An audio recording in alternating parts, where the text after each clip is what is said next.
Cannonball flight. A rocket-propelled cannonball is fired from a specially equipped antique cannon located at the edge of a 28-meter tall cliff with an initial velocity of 540 meters per second and an angle of 48 degrees above the horizontal. Now, why all the words there? Rocket-propelled cannonball? I don't even know what that is. Specially equipped antique cannon? Well, we had to match this cool picture because, and here's why we've had to put rockets on the cannonball, 540 meters per second. Every meter per second is about 2.2 miles an hour, so this is a supersonic cannonball. It's like 1,000 miles an hour.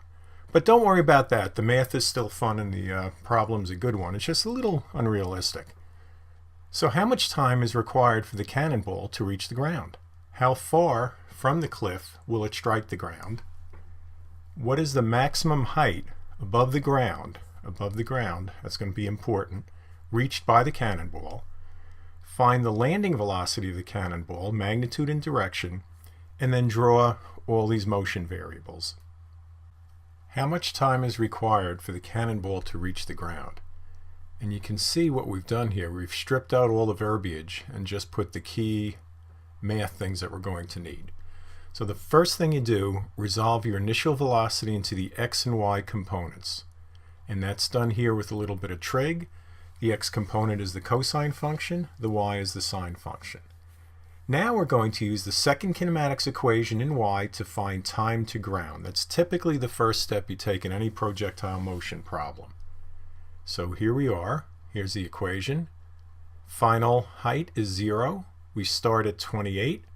We have an initial velocity. Now which one are we using here? That's the y direction. And here's our acceleration due to gravity. We have a quadratic equation. So you can either use the solve function on your calculator if you've got that working, or one of the many websites that calculate this, or do it by hand with the quadratic equation.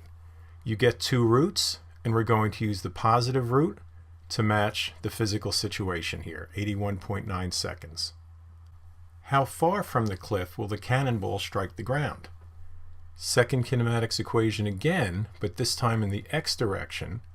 And see right here, notice that doesn't match this, but it is 540 times the cosine of 48. That's the x direction velocity.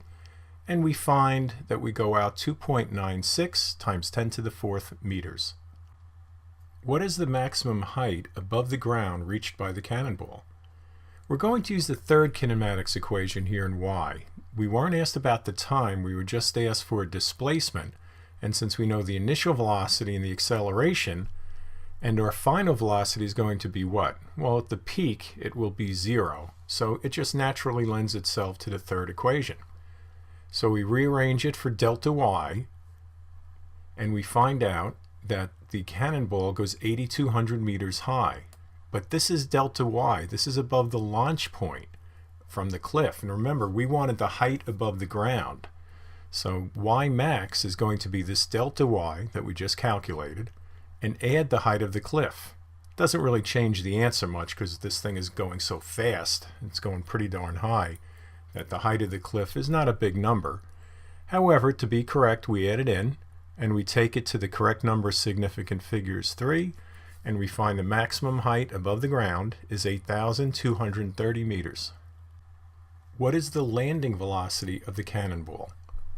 Well, we found the time until it hits the ground in part A, and that time, where's our time here? Time is 81.9 seconds. It shows up over here. We know that our velocity in the x direction stays constant in the absence of friction, which is what we're assuming. And then our y will be v0y plus the acceleration times time. We have a negative acceleration due to gravity. Here's our initial y velocity.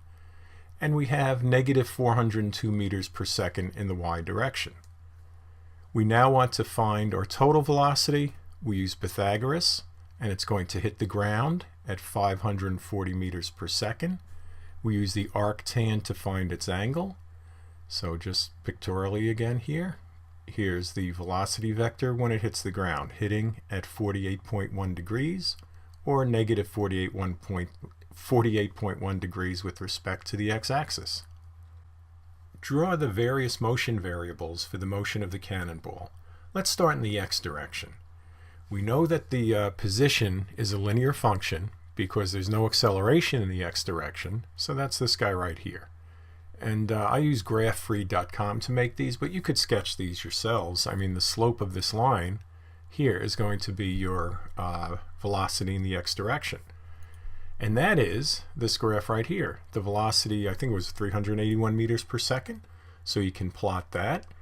And then your acceleration in the x direction is 0. So whenever you're making these graphs for an exam or a quiz, make sure, since you're on the x-axis here, that you make it a lot darker than the y-axis, so you know that this is the acceleration. And maybe put an arrow there, and you could actually say the acceleration is equal to 0, just to make sure who's ever grading it knows what you've done here. For the y motion, we know that the position is going to be a parabola because it's a function of at squared. So that's what this is here. Again, we use the software program to design this. And you could have just figured yourself, you start at 0, you end at 0. We knew the max height, we calculated that. So you would just rough in a smooth curve there. And note over here, because of the scale of the graph, because this cannonball went so fast, we actually started above the origin here. We started at 28 meters, but you can't see it because look at the scale here. We've got, oh, let me get the pen. We've got 8,000 meters there. 28's not going to show up too well. The velocity, we start here. That's the initial velocity. It's going up, up, up. Then at this point here, which will match your peak, right? It switches. It goes to negative velocity because the ball starts coming down. So this point here matches this point here in time. And then you have a negative velocity continuing to increase in a linear fashion. And your acceleration graph, of course, is just the acceleration due to gravity, negative 9.8 meters per second squared.